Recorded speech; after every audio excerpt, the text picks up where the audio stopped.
Petunjuknya adalah ratu, raja tanah Jawa atau penguasa tanah Jawa, yang sebagian orang tahu bahwa pasti ada hubungannya dengan Jokowi atau Amengkurat satu, yang sebagai contoh pemimpin dari tanah Jawa yang gak baik. Tapi gak semua orang seperti itu.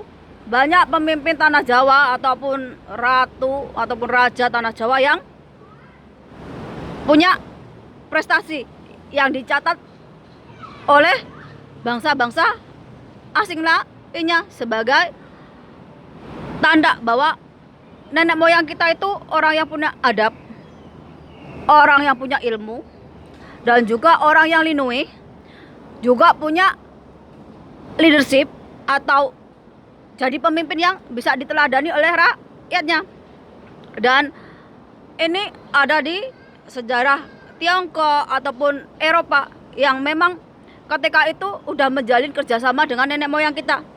Jadi aku mau menegaskan sekali lagi bahwa sebelum ada Islam, ada Kristen, ataupun jauh sebelum Hindu, Buddha datang ke Indonesia, ke Jawa, itu nenek moyang kita itu udah mengenal Tuhan, esensi Tuhan itu secara lahir dan batin.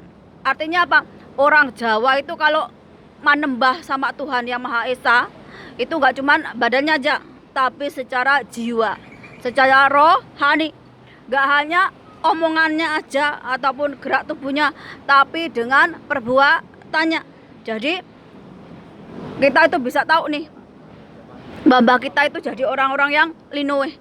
Kalau zaman dulu jadi pawang hujan ini udah semua orang bisa, ataupun dia bercocok tanam, dia udah ngerti nih tanah ini cocok untuk apa, ataupun bagian sini cocoknya untuk apa. Karena apa? Karena nenek moyang kita itu benar-benar menyatu sama alam dan menembah sama Tuhan. Itu nggak cuman omongannya aja, nggak cuman hafalan kitab, tapi serta batin ini loh. Jadi mereka itu percaya sama Tuhan yang nggak kelihatan, yang gaib itu. Jadi menembahnya pakai hati, pakai jiwa, pakai tingkah laku.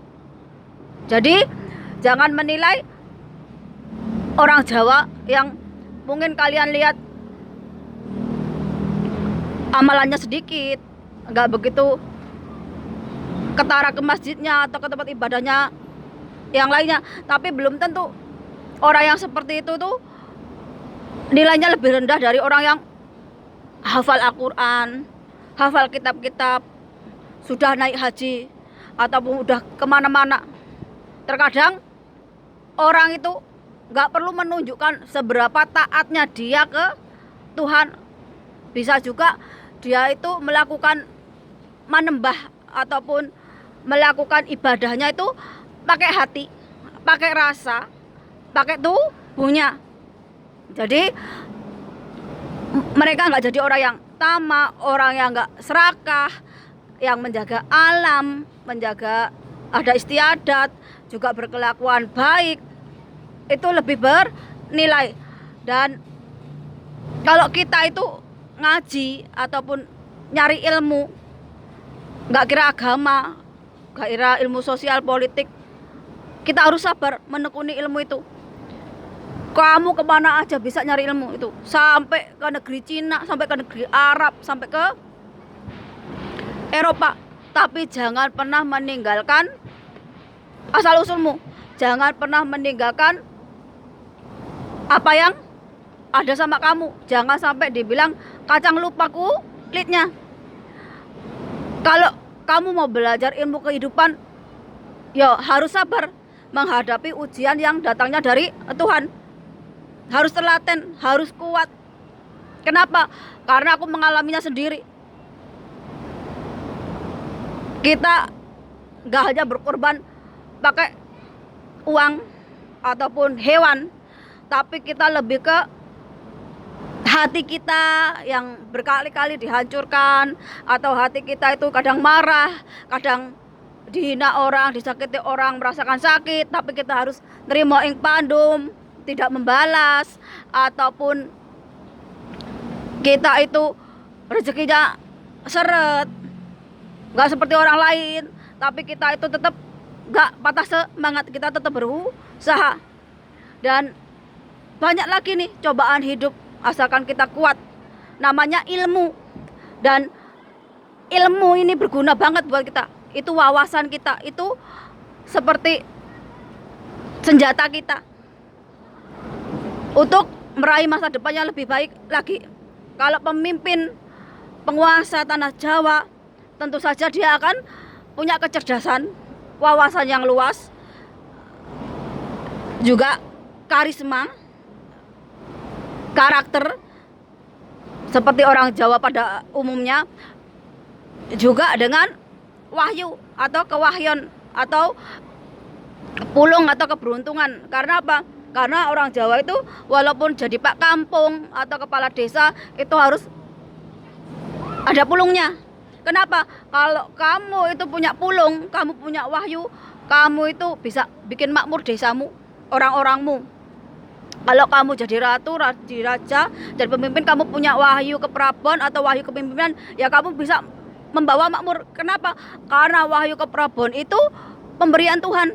Sebagai nih, kamu tak kasih wahyu kepemimpinan, kamu tak kasih pulung sebagai pegangan kamu, sebagai senjata kamu, atau istilahnya kuda tunggangan. Yang pulung ini seperti restu alam. Jadi pulung atau wahyu ini nggak bisa diminta, tapi memang diberikan oleh Tuhan karena ketulusan hati, karena hati yang bersih, hati yang murni. Jadi pulung ini benar-benar orang yang niatnya baik, niatnya benar, kelakuannya juga baik, moralnya juga baik. Jadi segala sesuatu itu kalau di tanah Jawa itu ada pakemnya, gak asal-asalan. Jadi kalau kalian menilai hanya Amengkurat I, Ken Arok, bahkan yang sekarang Jokowi ini sebagai contoh pemimpin yang buruk, itu kalian menilainya dari segi yang buruk. Tapi kalau kembali menilai, banyak loh pemimpin tanah Jawa itu yang punya karisma, punya wibawa, punya wawasan luas. Karena apa? Karena setiap ada masalah, rakyatnya, pejabatnya pasti akan nyari pemimpinnya, nyari ratunya, nyari rajanya, untuk dimintai nasihat, untuk dimintai solusi, untuk dimintai bagaimana menyelesaikan masalah, baik di kehidupan masyarakat, baik di dalam negara, sebagai petunjuk, sebagai wakil Tuhan. Tapi kalau pemimpin itu gak punya kapasitas, gak punya wawasan, gak punya ilmu, gak punya karakter, gak punya yang namanya leadership, gak punya wahyu keprabon, mbok sampai kiamat kamu itu gak bakalan megang tanah Jawa. Kenapa? Karena orang Jawa ini sama kayak orang Nusantara, pinter klinik, pinter gaib-gaib, santet-santetan, pengelarisan dan sebagainya. Itu kalau pemimpin tanah Jawa enggak sakti, ya habis disantet anak buahnya, habis di jampi sama rakyatnya. Orang Jawa, orang Nusantara itu rata-rata jago klinik, jago dalam mistis, harus punya wawasan luas. Orang Jawa, orang Nusantara, orang dimanapun ini di dunia ini, banyak yang kekurangan segi pendidikan, banyak juga yang kekurangan segi ilmu pengetahuan. Tugasnya pemimpin itu kan ngajarin toh. Kalau misalnya rakyatnya berbuat salah, diajarin ke jalan yang benar. Kalau rakyatnya misalnya nggak punya uang untuk biaya berobat. Tugasnya pemimpin itu kan memberikan fasilitas agar rakyatnya itu jadi gampang dalam memperbaiki kesehatannya. Pendidikan juga begitu. Gak semua orang itu bisa mencapai tingkat kesadaran ataupun pencerahan. Nah, tugasnya pemimpin nih membuat yang namanya sekolahan agar rakyatnya cerdas secara otak. Kalau nggak bisa cerdas secara batin nih ya, secara spiritual. Jadi kalau pemimpinnya aja nggak bisa apa-apa, lah ya hancur negaranya. Masa ya setiap masalah harus nanya ke anak buahnya? Ya kalau anak buahnya bener. Lah kalau anak buahnya itu kelakuannya seperti Sengkuni misalnya, cuma jadi penjilat, cuma mentingin keluarganya sendiri, ya habis no satu negara, satu bangsa. Ini kenapa Raden Wijaya itu kehilangan anak buahnya yang terbaik seperti Ronggolawe? Karena beliau sendiri nggak punya pendirian, beliau sendiri yang nggak tegas, sampai kehilangan anak buahnya yang membantunya mendirikan Majapahit. Kita bisa belajar dari sejarah. Sejarah tanah Jawa itu banyak sekali, Nusantara itu yang bikin kita cerdas. Nggak perlu belajar ke Arab-Araban atau ke bule-bule atau ke kemana, belum tentu sesuai dengan kultur kita. Kenapa? Karena orang Jawa, orang Nusantara itu udah ahli klinik, udah ahli dalam spiritual, udah ahli dalam ilmu-ilmu yang kehidupan ini. Tapi mereka butuh pembimbing, butuh orang yang mau nyadarin mereka. Tapi orangnya banyakannya dablek, nggak bisa diomongi dengan halus, dengan nasihat yang baik. Makanya pemimpin tanah Jawa itu kebanyakannya rada kejem, rada sadis. Kenapa? Rakyatnya itu bandel-bandel kok, dablek-dablek, gak bisa dinasihati baik-baik. Jadi kalau pemimpin tanah Jawa cuman model yang lembek-lembek, yang mental cengeng, ya nggak bakalan bisa memimpin tanah Jawa. Wong tanah Jawa itu kalau mau jadi ratunya, mau rajanya atau penguasanya harus satu punya wahyu keprabon, punya pulung, punya karisma, punya ilmu yang luas, wawasannya yang luas. Wong dia yang akan jadi teladan, wong dia yang nanti akan jadi rujukan nih buat rakyatnya sama pejabatnya yang lain. Kalau mereka nggak bisa menghandle situasi. Karena apa? Karena orang Jawa sendiri sudah beda karakternya, banyak banget. Ada yang kalem-kalem gahge, ada yang dablek,